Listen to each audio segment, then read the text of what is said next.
Hi, yes, hello. Welcome to today's video. I'm filming in a new location. My next video that's coming out is me redoing my living room, and I still don't have my reading room set up. As you can already tell by the title, we're doing the end of year tag. I thought it would just be fun to kind of do it, just to wrap up the year. This was made by Destiny Sidwell. I do plan on doing like a get to know me kind of like Q&A slash book tag if I don't get enough questions. So ask me questions down below for that video. We're just gonna hop right into it, and I'm gonna try to stick to a rule where I don't repeat books. I might repeat authors, but I'm gonna try not to repeat books. A lot of the books that were in my top 13 reads of the year are in this video, so if you wanna hear more about some of the books that I mentioned in this video, that video will be linked down below. Sorry if you keep looking over here. This is where I have the pile of my books. Question number 1 is most disappointing read of the year. So the two most disappointing reads of the year were Mile High. First of all, I DNF'd this, and I tried to go back and read it after I finished the other two books in this series because I loved them, and I just couldn't get with it. Like I don't know, because I love Xander and Stevie and the rest of the series, but something about the first book, it wasn't for me.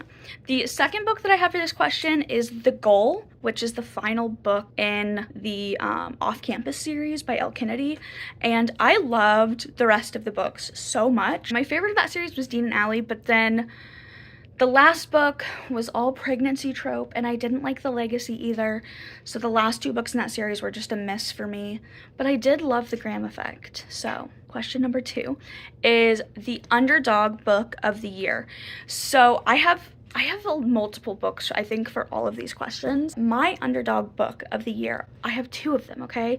The Nanny is the first one, which I don't have. I have heard a few people talk about it, but I don't hear people talk about it enough. It is so good. I just loved it. I thought it was so good. I gave it 5 stars, and I loved it so freaking much, and I read it on the Kindle. It's on my trophy shelf list, and I'm gonna get it. If I get gift cards for Christmas, I'm definitely gonna buy the physical copy of that book because it's a 5-star read for me, and I don't have it, and I want it so bad. The second underdog book of the year, okay, is The Memory Puller. Listen, this needs to blow up, okay? The way Powerless blew up, this is my Powerless. This needs to blow up. This is so good. Forced proximity trope, winged fae male. Amazing. Read it right now. I won't get super into it because it is in my top 13 reads of the year. Question number 3 is a book that was overhyped. Once again, I have 2 for this.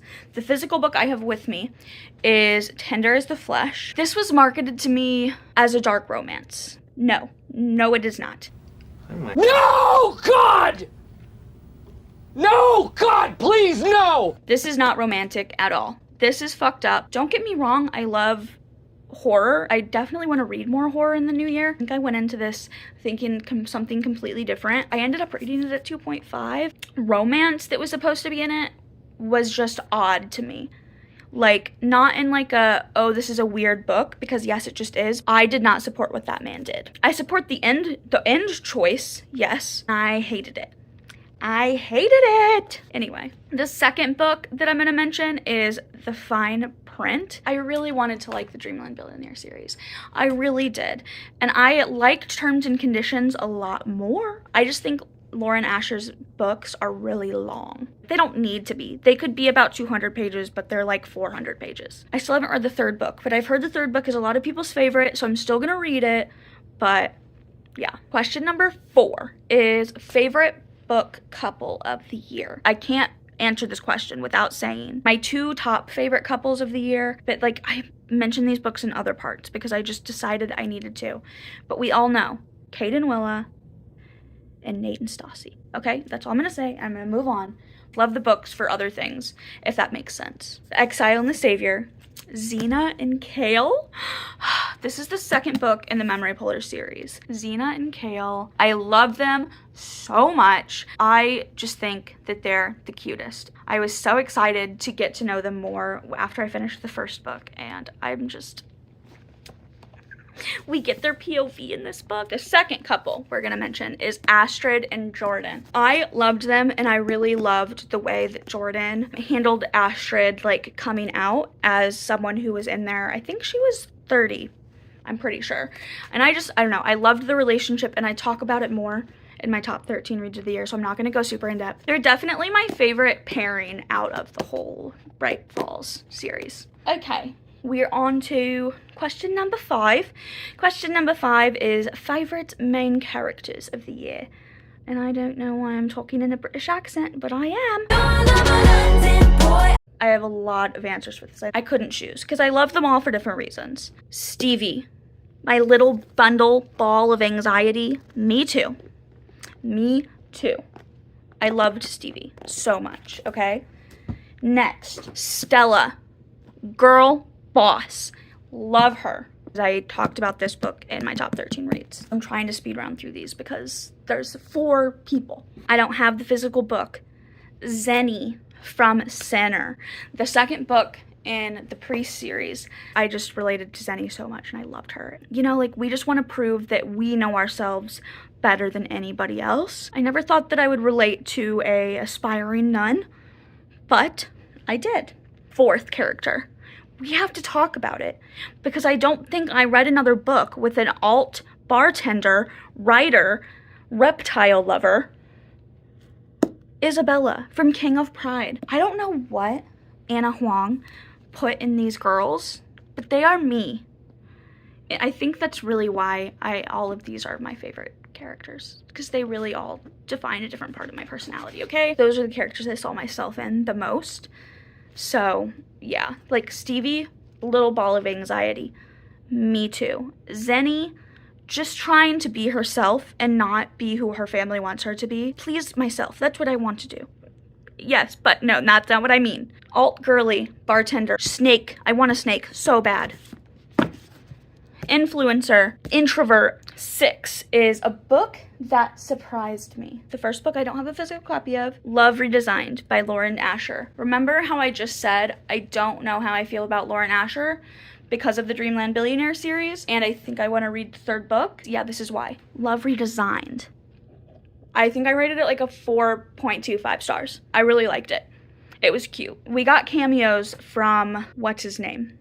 From the last book in the Dreamland Billionaire series. So I just really liked it.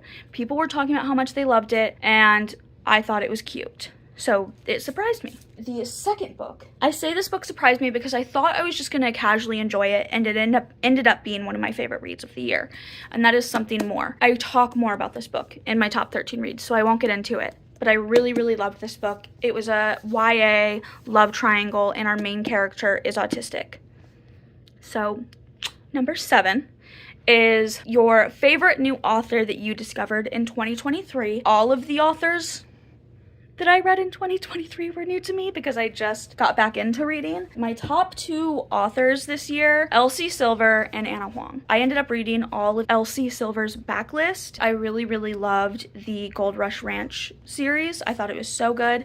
Obviously, I loved the Chestnut Spring series. It was a 5-star series for me. All of the books I read by Anna Huang too. So I read all of Twisted Lies, and I also read all of the King of Sin series. If I should read I think it's If Love. Let me know if I should read that series if you have. I haven't heard anybody talk about it. Question number 8 is happiest read of the year. I think that people either love or hate this book. I loved it, okay? It's The Playlist. It is very purposefully Taylor Swift coded, and it's about these childhood friends, lovers. They go on a road trip. She has a list of all of these different Taylor Swift lyrics that she wants to do in her lifetime, and he is trying to win her over, and so they go on a road trip and they do her list of Taylor Swift things, and it's just so cute and good. I think I only rated it a 3.5 stars. It was a little cheesy, but it was just a happy book. My little Swiftie heart loved it. The second book, because I just can't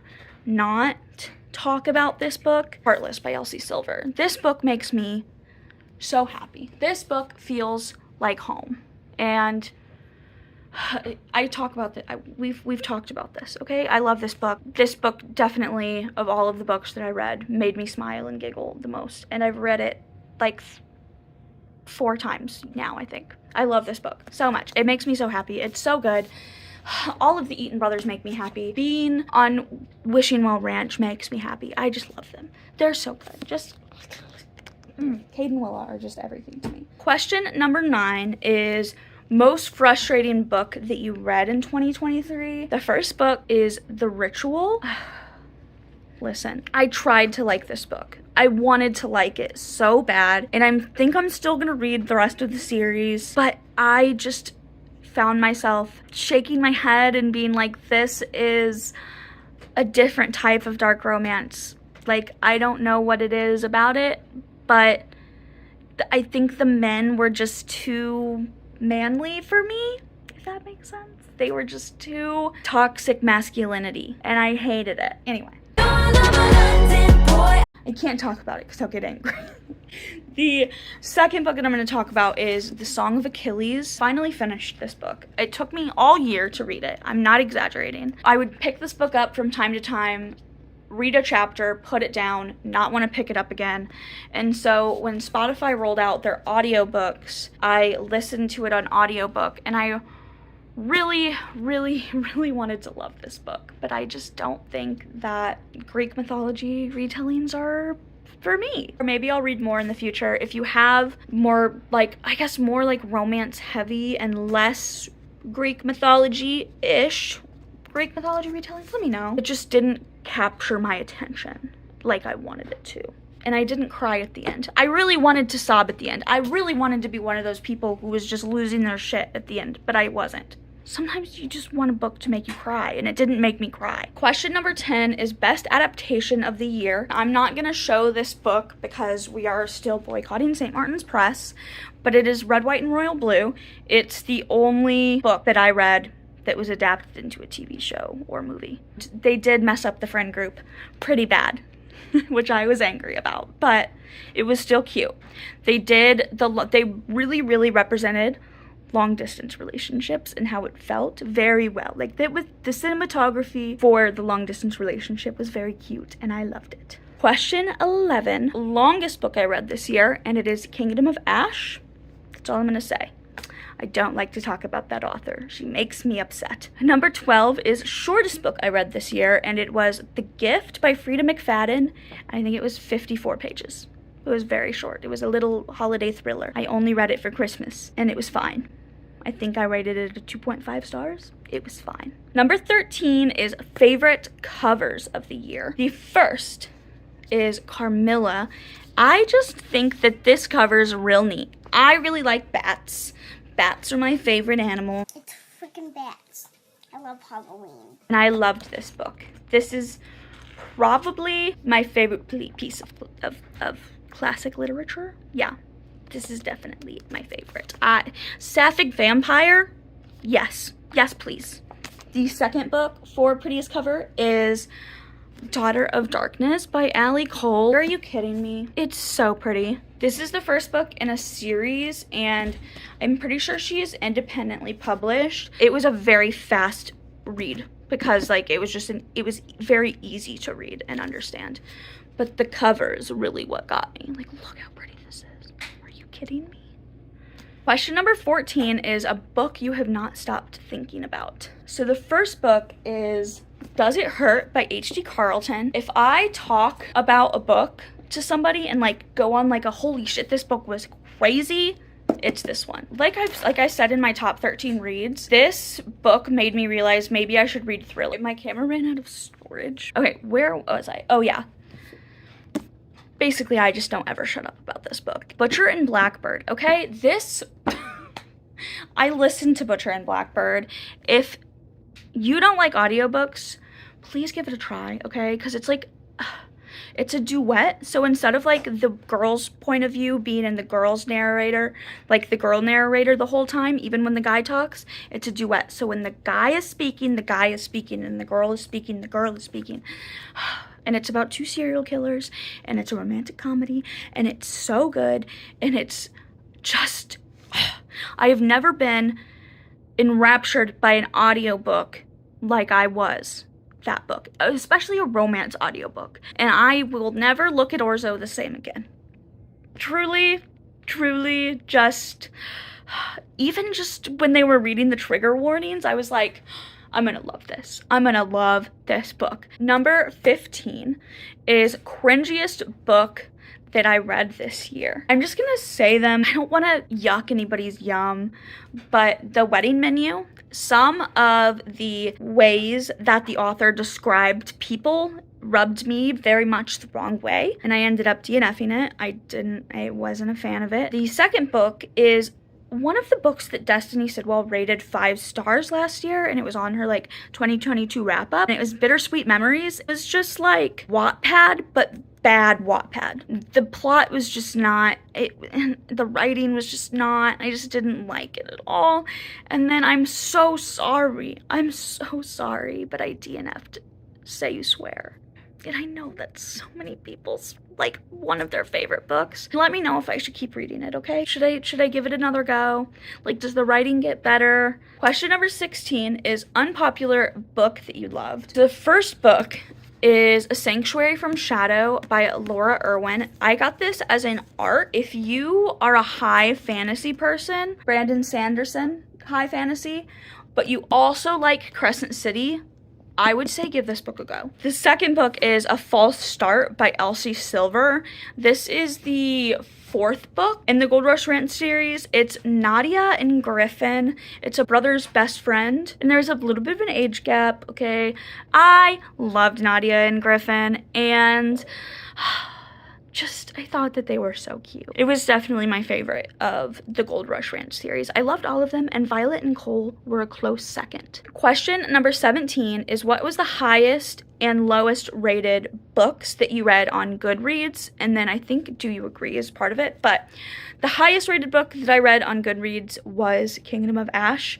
It was a 4.7 something stars on Goodreads, and I gave it a 4 stars. I liked it fine, but I just thought it was a little underwhelming. I was underwhelmed. And then the lowest rated book was Pretty and Reckless by Charity something. And I think this was a 3.45 stars, and I rated it a 2 stars. I don't remember anything about that book.